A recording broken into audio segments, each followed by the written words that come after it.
They said it would be just another routine night shift. Nothing ever happened in Sector 7, just crates stacked like forgotten memories, flickering lights, and the low hum of silence pressing against steel walls. But that night, something changed. I didn't see it arrive. It wasn't on the log sheet. There was no delivery manifest, no driver, no checkpoint approval. Just a single military-grade crate sitting alone near Loading Bay C, its gray surface marked with a serial number that didn't match any known division in the entire country. I didn't open it. I didn't even touch it. I simply wrote a note in the handover log, recorded the time, and walked away. But by morning, the crate was gone. My logbook entry? Missing. The camera feed? Corrupted. My supervisor? Skeptical. He said I must have been tired, that maybe I dreamed it. But I hadn't. I know what I saw. I know what I wrote. And I know that ever since that night, something's been wrong. People began watching me. I'd feel eyes where there were none. Conversations stopped when I entered the room. There were gaps in my schedule I hadn't approved. A silence that felt too deliberate. I didn't open that crate. But the crate opened something in me, a question that wouldn't go away. And maybe a door I was never meant to see through. All I knew was this. If I didn't run, I'd vanish, just like that crate did. My name was never meant to matter. Not in a country like mine. But inside the warehouse compound behind the electric fences of Division 43, I was known simply as Unit 6 Knight. No one used names there. Names made you human. Names made you memorable. And being memorable in North Korea was dangerous. I had served in the military for nearly 12 years before I was reassigned to internal logistics security.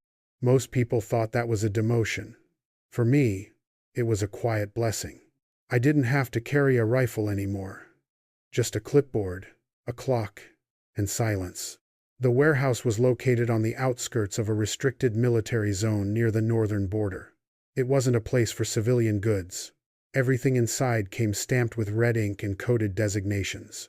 Some crates were bound for nuclear research units. Others were redirected to special command posts. I never asked questions. That was rule number 1. My shift started at 6 p.m. and ended at 6 a.m. The facility was divided into 7 sectors. I was responsible for sectors 5 through 7, mostly older storage blocks, poorly lit, rarely visited. There was always frost on the inside of the steel walls. My breath would fog up when I exhaled, even in summer. No one ever stayed long in my position. Most rotated out within 6 months transfers, injuries, reassignments. I lasted almost 2 years. Why? I followed orders. I kept my head down. I didn't ask what was in the crates. I didn't talk to anyone unless spoken to. I never complained when the heaters stopped working or when the surveillance team forgot to check in. I was invisible. And I liked it that way. Sometimes I wondered if that warehouse was where they sent men like me to be forgotten. I didn't mind. My life was small, but it was safe. I had a small room in the barracks, just enough space for a bed, a locker, and a cracked window that never fully shut. I ate my meals alone. Rice, soup, pickled radish. It was enough. I had no wife, no children. My parents were long gone, both victims of a factory collapse back when I was just a cadet. Since then, I had learned not to get attached to anything. In my country, attachment was weakness. But that night, the night the crate appeared, I broke the rule I had followed all my life. I noticed something, and in North Korea, noticing something you weren't supposed to. 2 is the first step toward disappearing. Before the crate appeared, my world ran on a clock. Wake at 5:30 p.m. Report at sex. Null. Walk the sectors every 2 hours. Log entries at midnight and 4 a.m. Lights out at 6:15. There was comfort in routine, in predictability. The warehouse never asked for anything more than silence and vigilance, and I gave it both. My days, or rather my nights, were filled with patterns. I memorized the sound of each hallway, the flicker of the fluorescent bulbs in Sector 6, the slight echo of dripping condensation near the chemical crates in Sector 5. I could hear when something was out of place long before I could see it. That skill had kept me alive in the army. It still served me now. The other guards rotated in and out of the day shifts. I rarely spoke with them. Some were loud, full of gossip about promotions or rumors from Pyongyang. Others kept to themselves, like me. But younger, always looking over their shoulders, unsure if the silence meant safety or surveillance. I was the only one who'd been in that post longer than 6 months. People thought it was because I was obedient. Maybe. But truthfully, I had nowhere else to go. I didn't have the right family background for advancement, nor the connections to transfer to a more comfortable post. I was a man. No one noticed exactly how I wanted it. There were small pleasures. In winter, I'd warm my hands over the generator vents behind Sector 7. In spring, I'd sit on the roof of the barracks just before shift and watch the sky turn that pale gray blue that only existed between darkness and sunrise. Sometimes, when no one was around, I'd hum old military songs under my breath. Not because I believed in the lyrics, but because the rhythm felt familiar. I didn't read. There was nothing worth reading. The approved newspapers recycled the same victories and loyalty oaths every week. Radios were monitored. The only stories I heard were from soldiers passing through stories about arrests, missing colleagues, strange transfers. But you learned not to ask follow-up questions. Curiosity in my country was a disease that killed quietly. And still, I felt content. Not happy. That word didn't mean much to me. But I was stable. I knew what to expect. I had survived long enough to avoid mistakes, avoid attention, avoid danger. Until that night. Until that crate. The night the crate appeared, I remember the cold more than anything else. It was late somewhere between 2 and 3 and when I noticed the change. There was a draft in Sector 7, stronger than usual, like the loading bay doors had been opened and never sealed properly. But that was impossible. I had checked them an hour earlier. They were locked, as always. And yet, as I turned the corner toward the bay, I saw it. A single gray crate. Industrial. Sealed. Unmarked. Except for a 6-digit serial code stenciled faintly on the side. 4X. 8927. I didn't recognize it. And I had memorized every shipping pattern that passed through our sector. At first, I stood still. I didn't approach. Just stared. Was this a test? We were trained for this. Loyalty drills, internal provocations meant to reveal dissenters. Sometimes they planted fake contraband. Other times they'd bribe you just to see if you'd report it. One wrong decision could land you an interrogation. Or worse. So I didn't touch the crate. I simply recorded it. 10 lines in the logbook. Unscheduled crate appeared near loading bay C. Serial 4X8927. No entry in manifest. Camera feed malfunctioned. I signed, time-stamped it, and walked away. I didn't sleep that day. My mind kept returning to the way the crate sat, like it had been placed there in a hurry, yet deliberately. Like someone wanted it found, but not opened. At 6 p.m. sharp, I returned for my next shift. First thing I did, go back to the bay. The crate was gone. I checked the manifest. No entry. No record of arrival. No driver report. No departure scan. Worse, the logbook entry I had made was gone. At first, I thought I had made a mistake. Maybe I imagined it. Maybe I had written it on the wrong page. But I flipped through every sheet clean. Except for my signature on the final page. I went to the security office and requested the camera feed for Sector 7. The technician on duty gave me a look, half amused, half suspicious, and said the feed had been corrupted during system updates. Convenient. I felt something shift then. A slow, cold realization. I wasn't supposed to know about the crate. I returned to my post in silence. But from that moment on, the air changed. People began avoiding eye contact. The day supervisor, who used to nod politely, no longer acknowledged me. I found my locker opened.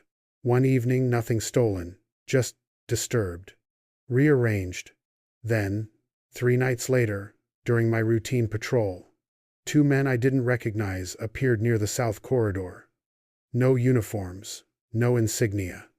Just black coats and blank faces. They didn't speak, just watched me. And then, wordlessly, turned away. That same night, I found an envelope under my pillow. Inside, a single note. No name, no handwriting, just 6 digits. Written in perfect block letters. 4x8927. My heart stopped. I hadn't spoken the serial number out loud. I hadn't told a soul. That's when I knew this wasn't a test. Something had gone wrong. Terribly wrong. And I had seen just enough to become a threat. I still didn't know what was inside that crate. But I now understood. I wasn't being watched because they suspected I opened it. I was being watched because they feared I might want to. The decision didn't come all at once. For days, I tried to carry on like nothing had happened. I reported for duty, walked my routes, signed the logs. I kept my face blank, my voice steady. But inside, something had cracked. I started to notice things. The same black car parked outside the barracks for 3 nights straight. The missing meals from my rations. The subtle clicks on the phone line when I tried calling an old colleague. The way people no longer said my name, even in whispers. Then came the summons. A plain envelope, delivered by hand. No return address. Just a time and a location. Tuesday, 9 a.m. Interrogation room 2. B. I didn't go. I packed instead. A small canvas bag, dried rice, a flashlight, iodine tablets, painkillers, 2 bottles of water, a fake border map I had once confiscated from a junior officer, and cash. Real cash, Chinese yuan, and a few U.S. dollars I had hidden away for years, never really knowing why. That night, I waited until my shift ended and the sun began to rise. I changed out of uniform and slipped into civilian clothes I hadn't worn since basic training. I left the compound through the east perimeter, where the fence had once been damaged during a storm and never properly repaired. I walked for 2 hours across frost-covered fields until I reached a rural train outpost.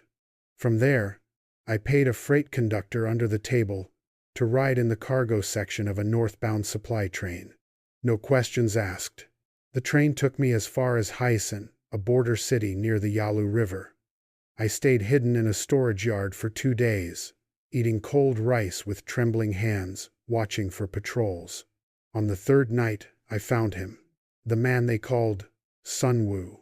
He was old, maybe in his 60s, with eyes like burned coal and a limp in his left leg. People said he used to be military intelligence until he disappeared for a decade and re-emerged as a silent broker for desperate people. I offered him everything I had. Cash, ration cards, even my old service badge. He didn't want any of it. Instead, he stared at me for a long time and said, "You've seen something, haven't you?" I didn't answer. He nodded anyway. "Then you're not running away," he said. "You're being erased." That night, we crossed the Yalu. The river was half frozen, black as ink under the moonlight. We crawled through sludge and ice, our bodies wrapped in tarps to avoid detection. The current was weaker than usual, but the cold cut through everything. My hands went numb, my lips bled from chattering. I thought I would die there face down in foreign mud, with no name and no story. But we made it across, into China. That didn't mean we were safe. China wasn't a sanctuary. It was a mirror, a place where people disappeared more quietly. North Korean agents operated there with terrifying ease. If I was caught, I'd be sent back. And if I was sent back, I wouldn't be interrogated. I'd be executed. Sunwoo had contacts, Christian missionaries, smugglers, even a former defector who now ran an underground route through Liaoning province. We moved from village to village, hiding in farmhouses, storage sheds, empty garages. I changed clothes 5 times. I shaved my head. I wore a face mask even indoors. At one point, I spent a week pretending to be mute, faking an injury to my throat to avoid conversation. In a factory town near Shenyang, I worked in a scrapyard to earn enough for the next leg. I carried iron beams, inhaled rust, and bled from my palms. But I stayed invisible. That was the goal now. Not freedom, just invisibility. After 6 weeks, I met her. A woman named Mira. She was South Korean, mid-30s. Traveled under a fake business visa. Worked for a non-profit that didn't officially exist. She asked me one question. Are you ready to stop surviving and start living? I didn't know how to answer. But I nodded anyway. From there, everything happened quickly. They forged documents, arranged transport, paid bribes. I was smuggled by van to Kunming, hidden in the bottom compartment under crates of bananas. I spent 4 days with no light, no food, no air. I thought of my parents. I thought of the crate. I thought of the way no one ever asked me who I really was. At the border with Laos, I walked barefoot for 5 hours through dense jungle. Snakes, leeches, rain so thick I could barely see. At one point, I fell, rolled down a ravine, tore my ankle open. Thought I'd never get up again, but I did, because something in me refused to die in the dark. In Laos, I stayed in a safe house, run by an underground church. The people there fed me soup and washed my wounds without asking for anything in return. One of the women gave me a small Bible and whispered, "You are already forgiven." From there, I was flown to Bangkok under the protection of a human rights organization. I used a new name, a new passport. I couldn't even pronounce the name they gave me, but it didn't matter, because I was no longer a number. I was a man again. The plane landed in Incheon on a cloudy morning. I stared out the window, watching as the city unfolded like a machine made of glass and light. I hadn't seen that many cars on a single road in my entire life. Everything looked too clean, too fast, too alive. When I stepped off the plane, no one barked orders. No one searched my bag. A woman in uniform smiled at me, smiled. I thought it might be a trick. My instinct told me to keep my head down. Don't trust kindness. Don't show weakness. But no one hurt me. At the processing center, I was given food. Real food. Hot rice, grilled fish, soup with actual vegetables. I cried while eating it, not because of the taste, but because no one told me I had to earn it. It was just given. I spent the next 3 months at Hanawon, the government-run resettlement facility for North Korean defectors. There were others like me, men and women who had walked through jungles, crossed rivers, buried their children, lost everything. Some looked blank. Others couldn't stop talking. Me? I listened. We were taught how to use smartphones, how to open a bank account, how to ride the subway, how to order food, how to Google. I didn't even know what Google was. One day, they showed us YouTube.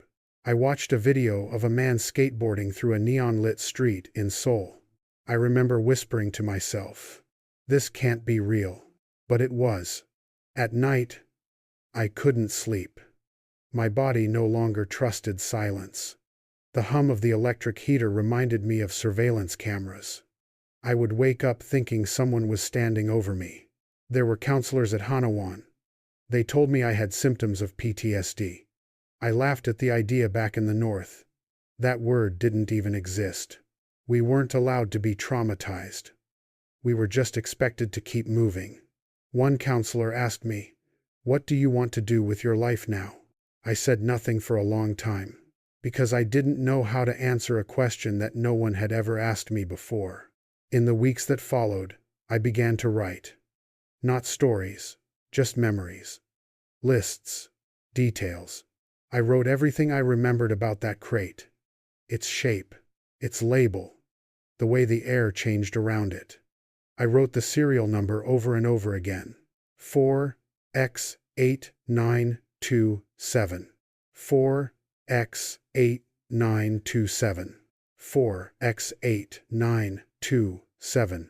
Sometimes I wondered if the whole thing had been a hallucination, if the fear had warped my memory. But the feeling, the way the world turned cold after that night, was too sharp to be imagined. In Seoul, I rented a one-room apartment near the Han River. I learned how to use the microwave. I bought socks that didn't itch. I watched children run in the park, yelling freely, as their parents laughed. No uniforms. No fear. One day, I walked into a bookstore. The shelves stretched from floor to ceiling, books about art, space, poetry. I picked one at random and opened to the middle. The sentence read, "You cannot bury a question. It will grow roots in your bones." I stood there for a long time, and for the first time in my life, I allowed myself to wonder not just how to survive, but how to live. Sometimes I wonder what would have happened if I had opened that crate. Would I have found bodies, documents, weapons, something radioactive, something forbidden? Or maybe nothing at all. Maybe the real threat wasn't what was inside it, but what it represented. A crack in the illusion. A mistake in the machine. Proof that even the most tightly controlled systems can lose control of their own secrets. And I was a witness to that. I never told the South Korean government the full story. I gave them only what they needed. The dates, the location, the serial number. They asked questions, of course, took notes, recorded my testimony, but I could tell they didn't know what it meant either. One official said, "It's probably just a misplaced military shipment." Another, "We'll cross-reference the code." No one ever followed up. Maybe they were protecting me. Or maybe they just didn't want to open that crate either. Years have passed since I escaped. I've changed my name. My accent still slips sometimes, especially when I'm tired. I wear different clothes, eat different food. The man who stood guard in Sector 7 doesn't really exist anymore. But sometimes, in the middle of the night, I still dream of that cold corridor, the flickering light, the empty space where the crate had been, and the silence that followed me out of that warehouse, across a frozen river, through jungles and borders and names and nations. Freedom, they say, is a gift. But it's also a question, because once you're free, you're left to ask, what now? For me, the answer changes every day. Sometimes it's a walk by the Han River. Sometimes it's a bowl of soup without fear. Sometimes it's the simple act of waking up and knowing, I am not being watched. I don't know what that crate was, but I know what it did to me. It opened something inside, a part of me I didn't know existed. A part that refuses to forget. And maybe that's the point. Not to understand everything. Not to solve every mystery. But to survive long enough to carry the truth into a place where it can finally breathe. I never opened the crate, but it opened me.